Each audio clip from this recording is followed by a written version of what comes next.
Hey everyone, and welcome back to Bookcast, where we break down bestsellers in minutes. Bestsellers in minutes, that's right.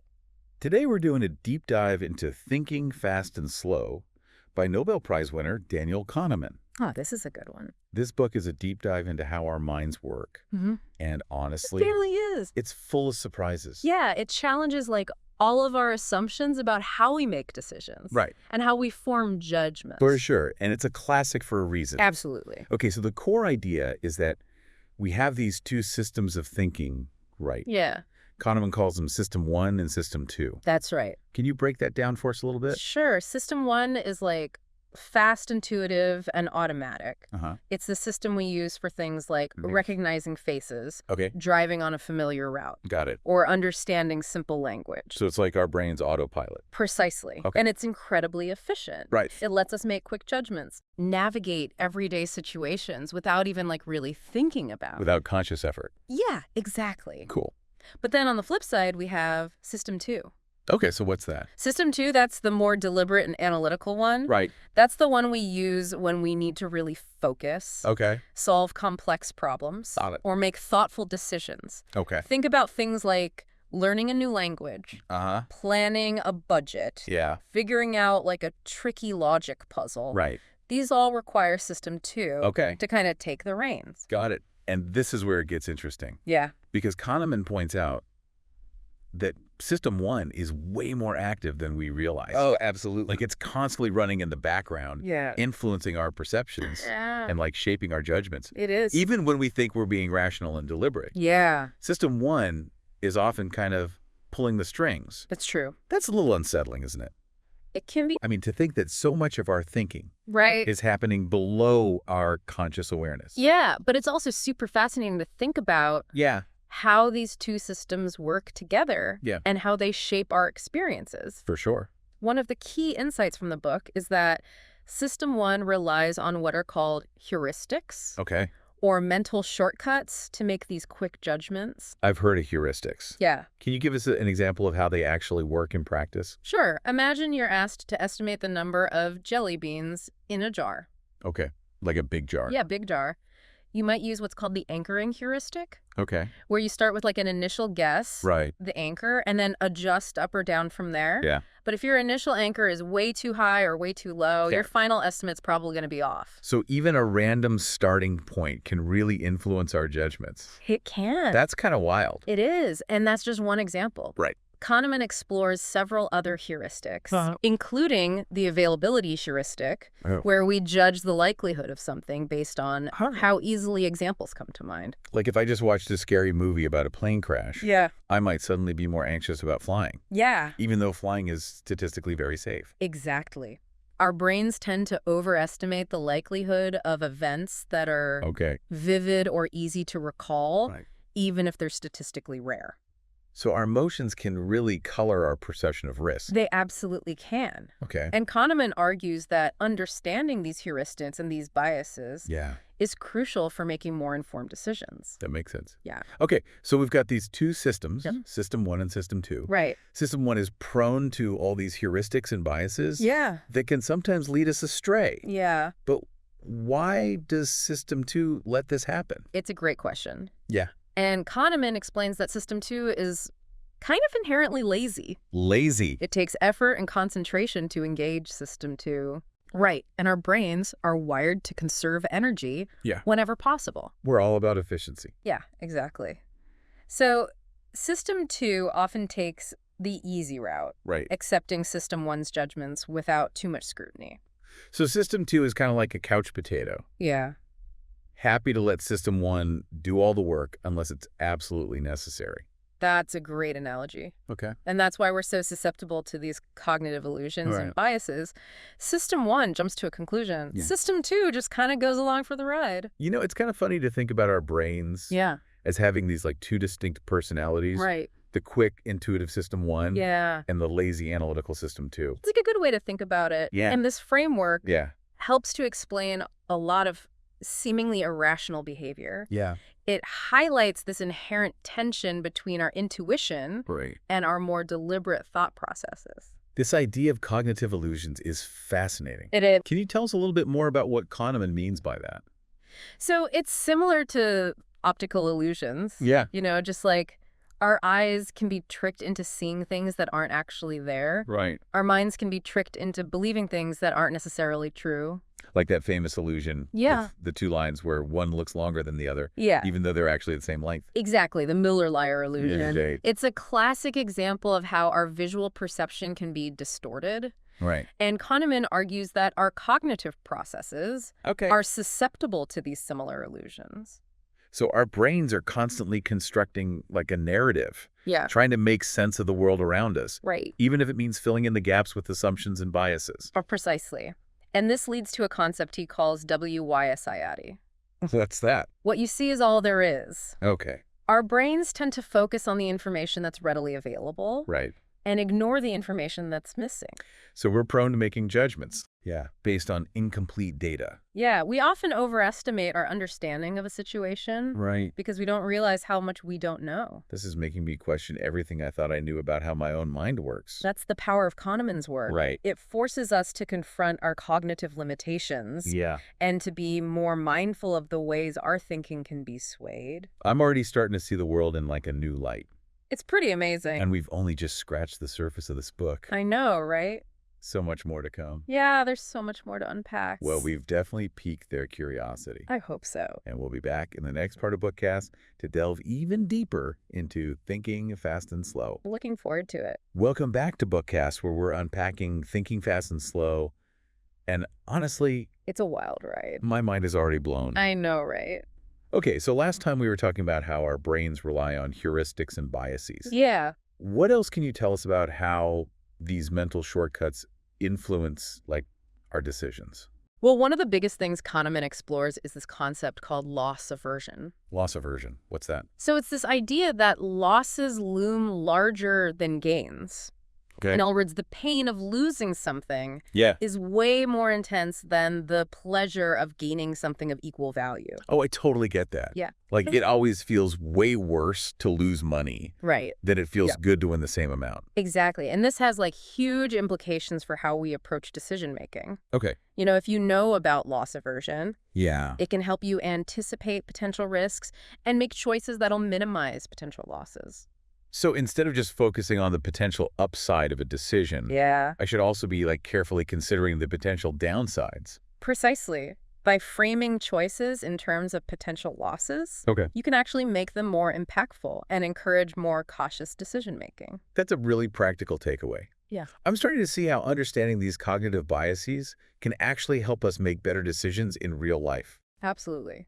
And another big concept that ties into this is framing effects. Framing effects, remind me what that is again. So it's how the way choices are presented can totally influence our preferences, even if the options are objectively the same. Okay. Like, I think I gave that example earlier about a store advertising a product as being 90% fat-free Right. instead of saying it contains 10% fat. Yeah, even though it's the same information. Totally. The way it's framed, like, changes our whole perception. Right. We're way more likely to choose the option that sounds positive or appealing, Right. even if it's logically equivalent to the other option. It's like our brains are easily manipulated by marketing tricks. In a way, yes, but understanding framing effects can help us become more critical consumers of information. Okay. We can learn to see through the spin and focus on the underlying facts. So it's about becoming more aware of how language and presentation can subtly influence our thinking. Precisely. And this leads us to another fascinating concept, the idea of the remembering self versus the experiencing self. Ooh. Okay, this sounds intriguing. Tell me more about these two selves. Okay, so think about it this way. The experiencing self Yeah. is the one that's like living in the present moment, feeling all the sensations and emotions of an experience as it unfolds. So like me right now feeling excited to learn more about this book? Exactly. You're experiencing this conversation in real time. Yeah. But then there's the remembering self, Okay. which is the one that creates the narrative of our lives. So the remembering self is the one that, like, tells the story of our experiences after they've happened. Right. And Kahneman argues that these two selves don't always agree. Okay, how so? So he did this fascinating study with colonoscopies, Oh, gosh. which, aren't exactly known for being pleasant experiences. I can only imagine. He had patients rate their pain levels throughout the procedure, Yeah. and then afterward, he asked them to rate the overall painfulness of the whole experience. Okay. I'm guessing those two ratings didn't always line up. You're right. The remembering self often distorted the actual experience, focusing on the peak moments of pain Yeah. and the end of the procedure. So if the colonoscopy ended on a less painful note, Yeah. even if the whole procedure was longer and more painful, Right. people would remember it as being less unpleasant. Exactly. The ending of the experience had a disproportionate impact on their overall memory. Wow. So it's like our remembering selves is kind of like a storyteller, Yeah. trying to create a coherent narrative, even if it means sacrificing some accuracy. That's a great way to put it. And this has important implications for how we understand happiness and well-being. In what way? Well, if we're only focusing on the peak moments and the ending of an experience, we might miss out on the richness and complexity of the actual experience itself. So we should savor the journey, not just the destination. Exactly. And we should also be mindful of how our memories can be shaped by framing effects Right? and other cognitive biases. It's like we need to become more aware of how our minds are constructing our reality. That's a key takeaway from Kahneman's work. By understanding how our brains work, Yeah. we can become more discerning observers of our own experiences. This is all incredibly fascinating.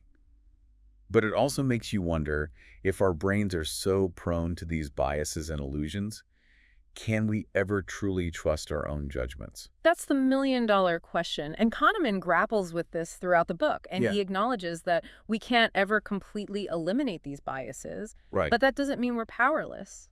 Okay, so what can we do? We can learn to recognize the situations where our intuition is more likely to lead us astray. Okay. And in those moments, we can consciously engage our system 2 thinking. So it's about being more mindful and deliberate in our decision-making. Precisely. And it's about being willing to question our own assumptions and biases. It sounds like a lot of work. It can be, but it's also incredibly rewarding. By becoming more aware of our own cognitive processes, we can become more effective decision makers, more discerning consumers of information, and ultimately more insightful observers of the world around us. You know, one thing that's been running through my mind this whole time is the idea of expertise. Yeah. If our brains are so easily tricked, can we ever truly become experts in anything? That's a great question. And Kahneman addresses this directly in the book. Okay, good. He argues that true expertise can only develop under certain very specific conditions. What kind of conditions?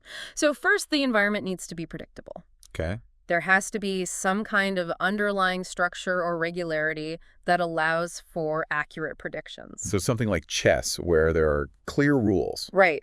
and a finite number of possible moves. Exactly. Chess is a highly predictable environment, which is why some people can become grandmasters. Right. But contrast that with something like political forecasting, where the environment is super complex and constantly changing. Right. So it's way harder to become an expert in a field where there's a lot of randomness and uncertainty. Precisely. And the second condition for developing expertise is ample opportunity to learn the patterns and regularities of that environment.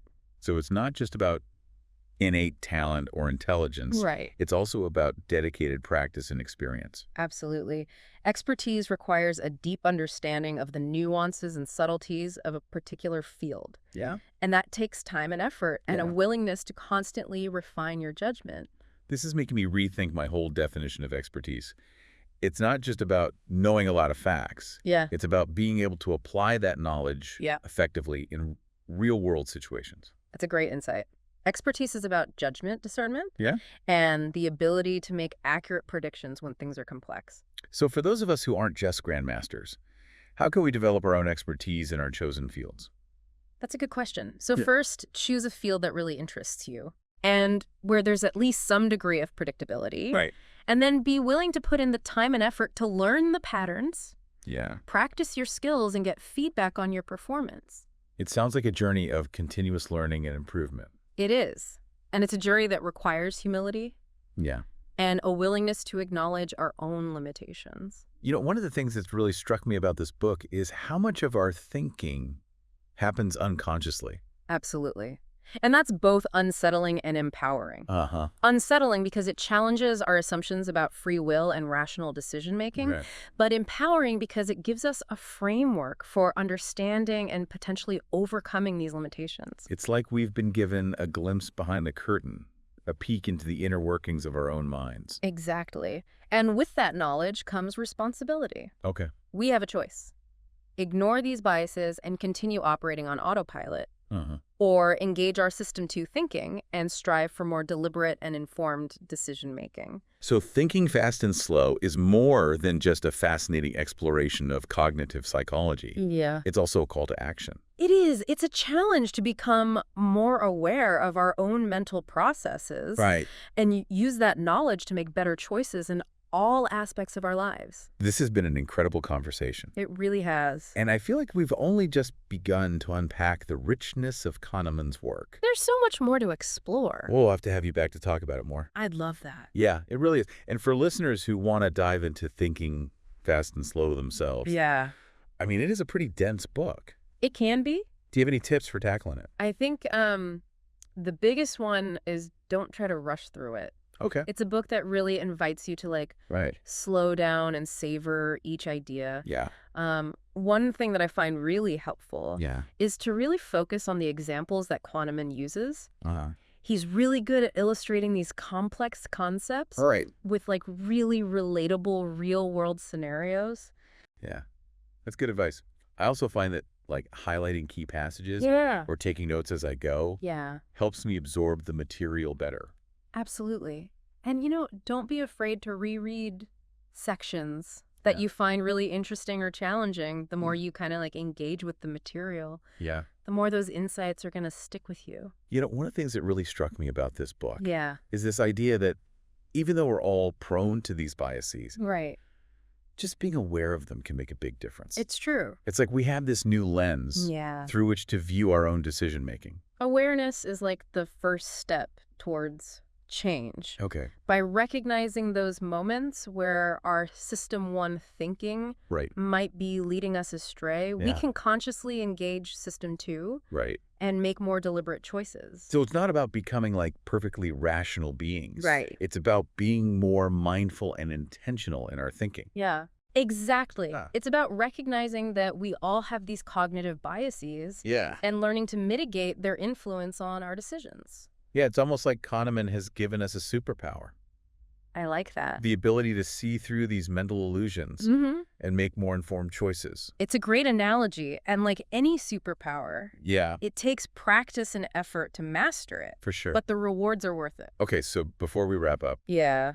what was your absolute favorite takeaway from Thinking Fast and Slow? Oh, that's a tough one. Yeah. There are so many, but I think if I had to choose one, Okay. it would be this idea that happiness Yeah. isn't just about experiencing pleasure. Okay. It's also about making choices that align with our values Yeah. and create a sense of meaning in our lives. That's a really powerful insight. It's not just about maximizing pleasure and minimizing pain. Right. It's about living a life that feels authentic and fulfilling. Exactly. And that requires us to be mindful of both our experiencing self and our remembering self. Right. And to make choices that satisfy both in the long run. Well, this has been an incredible deep dive into thinking fast and slow. It really has. I feel like we've learned so much about how our minds work Yeah. and how to make better decisions. It's been a pleasure discussing this book with you. Likewise, and to our listeners, Yeah. if you haven't already, I highly recommend adding Thinking Fast and Slow to your reading list. It's a good one. It's a book that will challenge your assumptions, Absolutely. expand your understanding of human behavior, For sure. and maybe even change the way you think about thinking itself. I think it will. This has been Bookcast, Bestsellers in Minutes. Until next time, keep those brains buzzing.